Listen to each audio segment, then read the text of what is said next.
السلام علیکم۔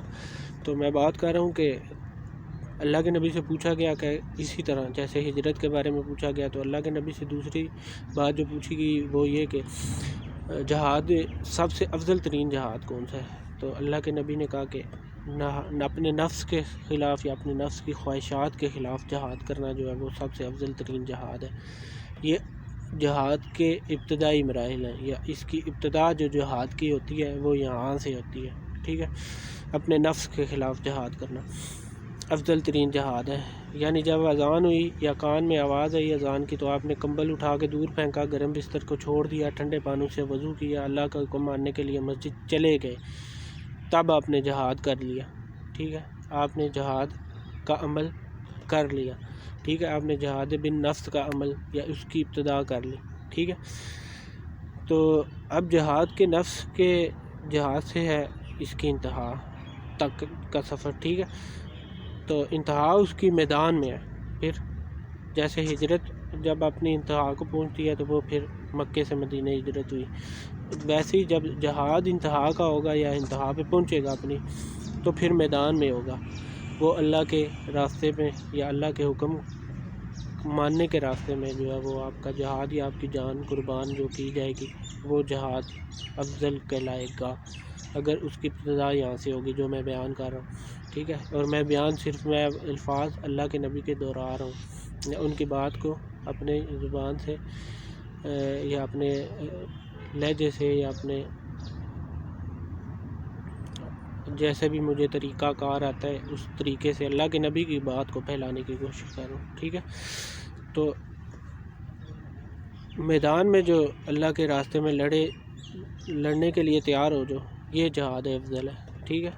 تو اگر ہم اپنے نفس کے خلاف کبھی لڑے نہ ہو، اپنی خواہشات کو قربان نہ کیا ہو اللہ کے راستے میں، یا قربان نہ کر سکتے ہوں اللہ کی راہ میں، یا نماز پڑھنے نہ جا سکے ہوں، یا صبح اٹھ کر ہم نماز پڑھتے نہیں ہیں، اللہ کے حکم کو مانتے نہیں ہیں، ٹینشن ہو کے بوٹ شوٹ پہن کے اور بے شک تیار شیار ہو کے شیو وغیرہ کر کے بارڈر پہ بے شک ہم جنگ کرتے رہیں یا لڑتے رہیں، تو ہم مجاہد نہیں کہلائیں گے پھر، ٹھیک ہے۔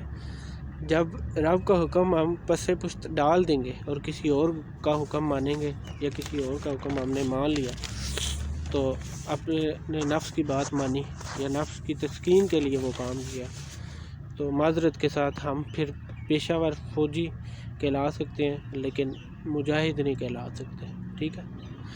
تو یہ حقیقت ہے اور عین حقیقت ہے، یہ بات آپ کسی بھی عالم سے یا اس پر خود تحقیق بھی کر سکتے ہیں۔ اور ایک بات یہاں ضروری چیز یہ کہ میں کسی پہ تنقید نہیں کر رہا، ٹھیک ہے، نہ کسی کے خلاف بات کر رہا ہوں، بس اللہ کا حکم یا نبی صلی اللہ علیہ وسلم کا جو حکم ہے وہ بتانے کی کوشش کر رہا ہوں، اور بنیاد اسلام کی بنیادی چیزیں بتانے کی یا سمجھانے کی کوشش کر رہا ہوں تاکہ ہم گمراہی سے نکل سکیں۔ دنیا کو دیکھیں، دنیا کوئی بھی مذہب اٹھائیں، ٹھیک ہے، اور پڑھیں، آپ کو یہ جان جائیں گے کہ دنیا کا کوئی بھی مذہب ہو وہ بیسیکلی آپ کو برائی سے روک رہا ہوتا ہے اور اچھائی کی تلقین کر رہا ہوتا ہے، ٹھیک ہے۔ اب برائی اور اچھائی کے بارے میں پہلے بھی آپ کو بتا چکا ہوں کہ اچھائی اور برائی یہ انسان کی فطرت میں شامل ہے، ٹھیک ہے۔ نیکی جو چیز ہے وہ اس سے اعلیٰ درجے کی چیز ہے، ٹھیک ہے۔ نیکی اور الگ چیز ہے، نیکی کو اللہ تعالیٰ نے اچھائی میں داخل ضرور کیا، اچھائی کو نیکی میں داخل ضرور کیا، وہ بھی امت کی مشقت کو کم کرنے کے لیے یا ان کو بخشنے کے بہانے کے لیے اللہ تعالیٰ نے جو ہے نیکی کو اچھائی کو جو ہے وہ نیکی میں داخل کر دیا اور اس کا اجر و ثواب ہمیں عطا کر دیا، ٹھیک ہے۔ اچھائی اور برائی جو ہے وہ انسان کی فطرت میں شامل ہے، وہ غیر مذہب لوگ بھی اچھائی اور برائی کرتے ہیں، ٹھیک ہے، لیکن وہ نیکی نہیں کرتے یا نیکی کا تصور ان کے ذہن میں نہیں ہے، ٹھیک ہے۔ تو بات کر رہا ہوں کہ مذہب آپ کو بیسیکلی برائی سے روک رہا ہوتا ہے اور اچھائی کی تلقین کر رہا ہوتا ہے۔ مذہب بحیثیت لفظ کے جو مطلب یہی بنتا ہے کہ حد بندی، لمیٹیشن، ایک حد مقرر کر دی جاتی ہے یا ایک لمٹ یا لمیٹیشن آپ کو دے دی جاتی ہے، اس کو کراس نہیں کرنا، اس کو کراس کریں گے تو پھر آپ ظالموں میں سے ہو جائیں گے، یہ ہے مذہب۔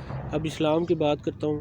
اسلام کسی بھی معاشرے کو اس دنیا میں بدلنے کے لیے یا اس میں ایک توازن قائم کرنے کے لیے آسمانی مذہب کی یا الہی مذہب کی ضرورت پڑتی بھی رہی ہے۔ آپ تاریخ اٹھا کے دیکھیں، آپ پڑھ لیں، مطالعہ کر لیں، آپ کو پتہ چل جائے گا، اور ضرورت پڑتی بھی رہی ہے اور پڑے گی بھی، یا پڑتی ہے بھی، ٹھیک ہے۔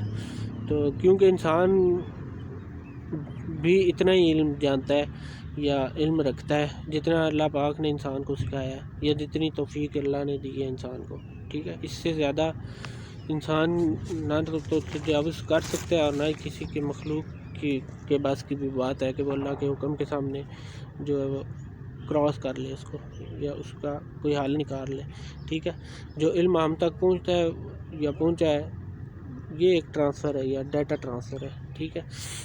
یہ ایک ہی ڈیٹا ہے جو نسل در نسل آگے بڑھا ہے اور آج ہم تک پہنچا ہے، ٹھیک ہے۔ کسی بھی ایسی غلط فہمی میں نہ رہے کہ آپ نے بہت ترقی کر لی ہے یا ہم نے بہت ترقی کر لی ہے یا آپ بہت آگے نکل گئے ہیں، ہم بہت زیادہ عقل اور علم والے ہیں، ایسی کوئی بات نہیں ہے، ٹھیک ہے۔ تو اس سے زیادہ ٹیکنالوجی رکھنے والی اور اس سے زیادہ عقل اور فہم رکھنے والی قومیں اس دنیا میں آئی بھی ہیں اور ذلیل و رسوا ہو کے بھی چلی گئی ہیں۔ جب انہوں نے اللہ کے حکم کی نافرمانی کی ہے تو اللہ تعالیٰ نے انہوں اس زندگی میں اور اس دنیا میں ان کو عبرت کا نشان بھی بنایا ہے۔ تو ہم ان کے ابھی شاید 1% بھی نہیں ہے، ٹھیک ہے، ترقی ہم نے کی بھی، یا ہمارے پاس اس کی 1% ٹیکنالوجی بھی نہیں ہے، ٹھیک ہے۔ تو اس خوش فہمی میں مت رہا کریں یا مت رہیں کہ ہم بہت زیادہ ماڈرن ہو گئے ہیں یا ہم نے بہت زیادہ ترقی کر لی ہوئی ہے، ٹھیک ہے۔ تو ایسی قومیں گزر گئی ہوئی ہیں یا ان کا نام و نشان باقی نہیں ہے۔ اصل ترقی جو ہے وہ یہ ہے کہ ہم نے رب کو کتنا جانا ہے یا رب کو کتنا جان لیا یا جان پائے ہیں، ٹھیک ہے، یا اس حوالے سے ہم کتنا کام کر رہے ہیں، یہ ہے اصل ترقی، ٹھیک ہے۔ اور ہماری ترقی اصل یہی ہے، ٹھیک ہے۔ آسمانی مذاہب اگر اس دنیا میں نہ آتے یا اللہ اپنے رسولوں کے ذریعے، کتابوں کے ذریعے ہم تک یہ علم نہ پہنچاتا تو تصور کر کے دیکھ لیں کہ آج ہم کہاں ہوتے یا ہماری حالتیں کیا ہوتی۔ ٹھیک ویسی ہی ہوتی جو غیر مذہب اور مولد قوموں کی آج دنیا میں حالتیں ہیں، ٹھیک ہے۔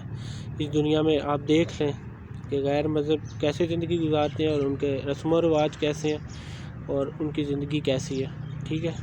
یہ رشتوں کا تقدس اور یہ ساری چیزیں، معاشرتی جو سوسائٹی ہے یا ان کے جو رواج ہیں وہ آپ دیکھ لیں، آپ کو سمجھ آ جائے گی کہ آپ پھر کس حالت میں ہوتے ہیں، ٹھیک ہے۔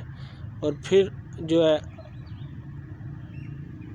اسلام آخری دین، آخری شریعت اور آخری حکم بن کر دنیا والوں کے لیے علم و عقل اور معاشرتی تبدیلی اور درستگی اور ہر چیز کے سوال کا جواب اور اس دنیا میں موجود ہر مسئلے کا حل بن کر آیا، ٹھیک ہے۔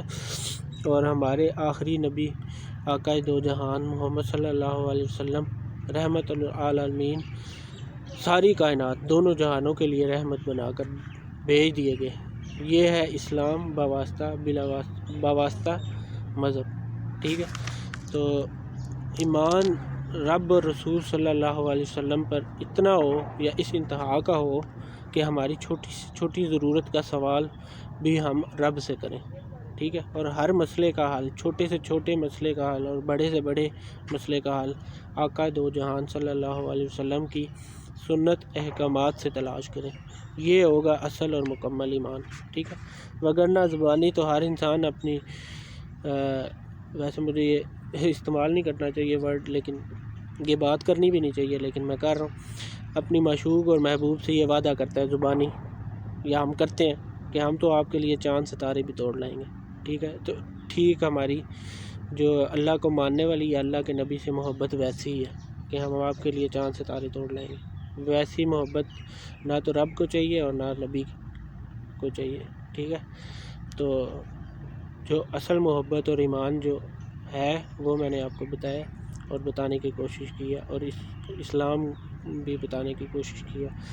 تو بیسک چیز ہے جو یا بنیادی چیز ہے، اصل جو شروعات ہے وہ نفس کی جہاد سے یا نفس کی خواہشات سے یا ان کو کنٹرول کرنے سے یا نفس کی پہچان سے یا نفس کے علم سے، ٹھیک ہے۔